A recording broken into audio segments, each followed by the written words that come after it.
Good morning and Assalamu alaikum. I am Ayan Amir. Today I am going to be solving exercise 5B question number 15 from D2. So the question states the height 5 h meters of a ball projected directly upwards from the ground can be modeled by h is equal to 56t minus 7t square, where t is the time in seconds after it leaves the ground. Part A is find the height of the ball 3.5 seconds after it leaves the ground. So let's first attempt part A. So in part A, they have given us the value of t, which is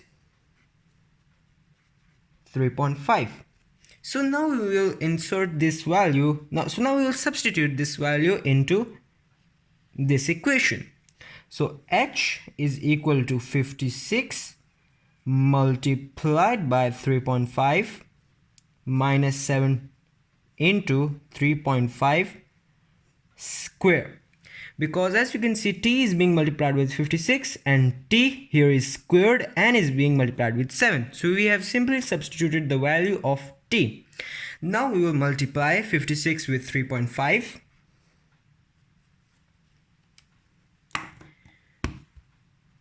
56 multiplied by 3.5 gives us 196. 56 multiplied by 3.5 is 196 minus 7 into 3.5 squared. 3.5 multiplied by 3.5 is equal to 12.25. 12.25. h is equal to 196 minus, now we'll multiply 12.25 with 7. 12.25 multiplied with 7 gives us 85.75. 85.75. Sorry, there's not a decimal in here. Okay, so h is equal to, now we will simply subtract 85.75 from 196. 196 minus 85.75 gives us 110.25. h is equal to 110.25. So now we have solved part A of question number 15. Let's have a look at part B.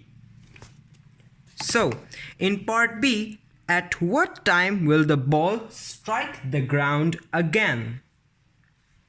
So, in here, as you know, that at what time will the ball strike the ground again?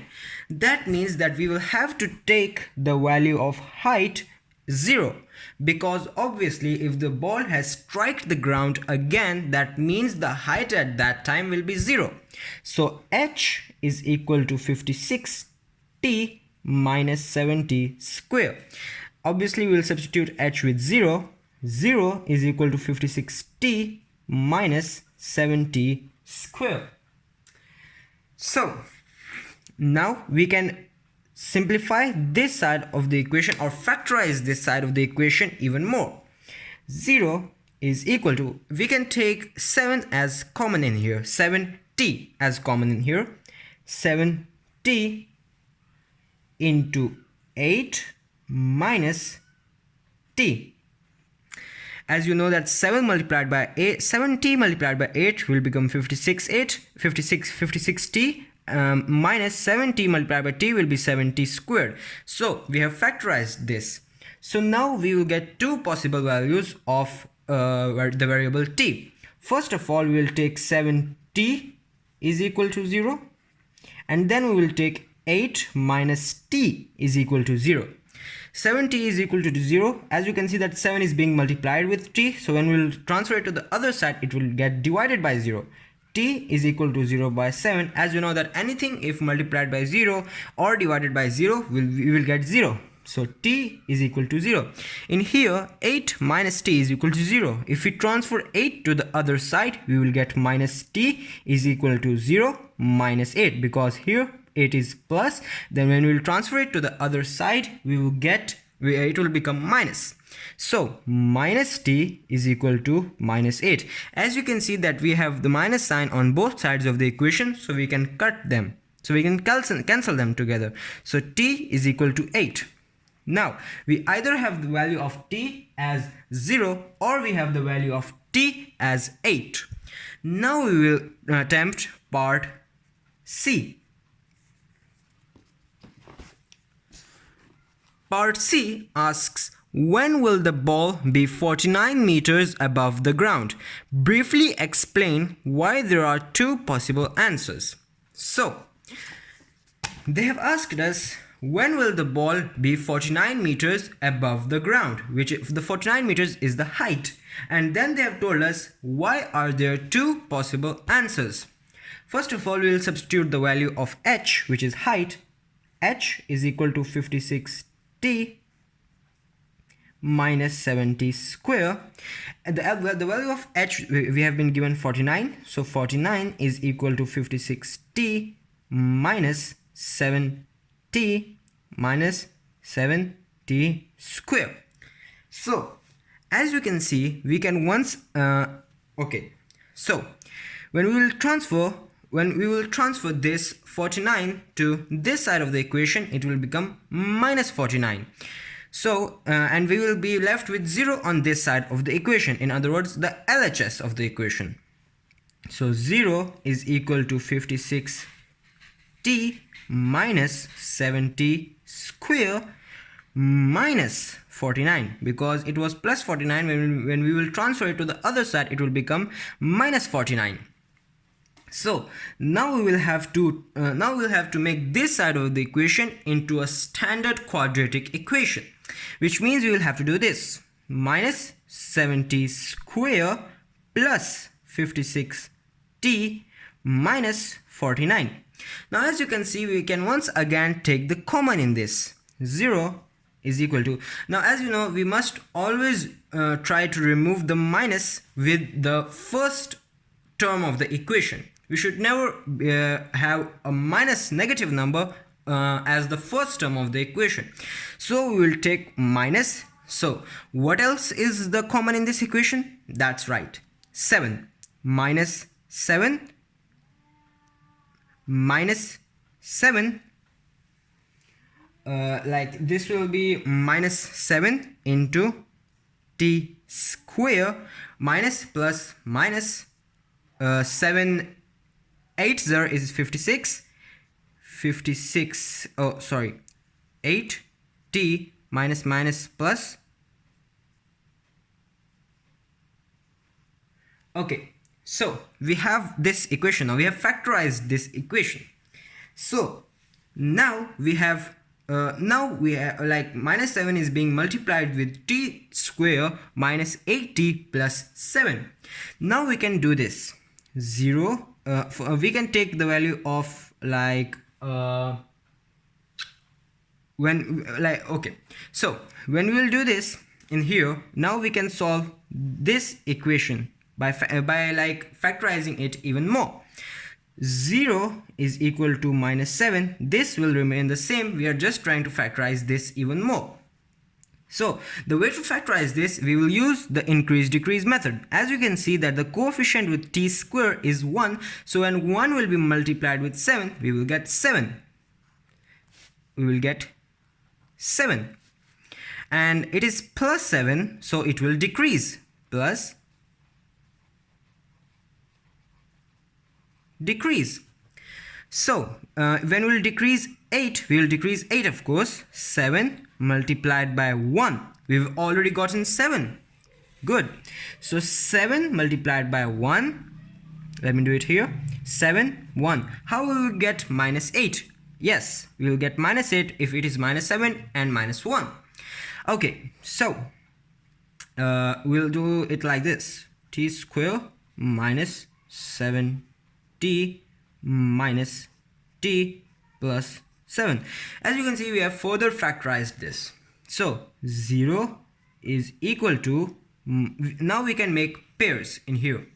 0 is equal to minus 7.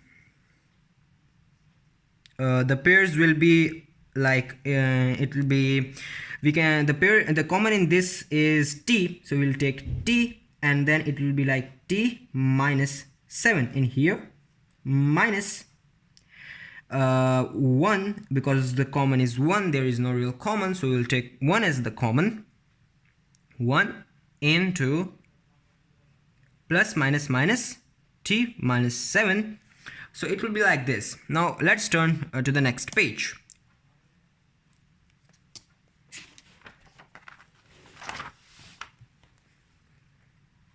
Zero is equal to minus 7 into t minus 7 minus 1 into t minus 7. Now the way to prove that we are doing right so far is that the both of the like expressions in these two brackets are the same, so that means we are doing it correct so far. So we will do it like this. 0 is equal to minus 7 and then we will make the pairs t minus 1, t minus 7. Okay, so now we have these two, now we have completely factorized this equation. Now what we need to do is that we can take, as you can see that minus 7 in here is being multiplied with all of this, so when we will transfer it to the LHS of the equation, means it will be like this: 0 minus 7 is equal to t minus 1, t minus 7. As I have previously told you that anything divided by 0 will result in 0, so 0 is equal to t minus 1 into t minus 7. Okay, so now we can do this. T minus 1 is equal to 0 and t minus 7 is equal to 0. T minus 1 is equal to 0 will be t is equal to 1, because if we transfer minus 1 to the RHS, we will get plus 1. 0 plus 1 is 1, so on this in here the possible value of t is going to be 1. In here t minus 7 is equal to 0. When we will transfer 7 to the LHS, it will become plus 7. 0 plus 7 is 7. T is equal to 7. Alright then. Now we have gotten the two possible values of t. Now they have also asked us to explain why there are two possible answers. Now the explanation for that is that this value of t is equal to 1 is the time that it took the ball to reach 49 meters, and t is equal to 7 is t is equal to 7 means it is going down. That's the time for which it took to go down. Thank you. I have solved question number 15, exercise 5b, page 146 from the book D2.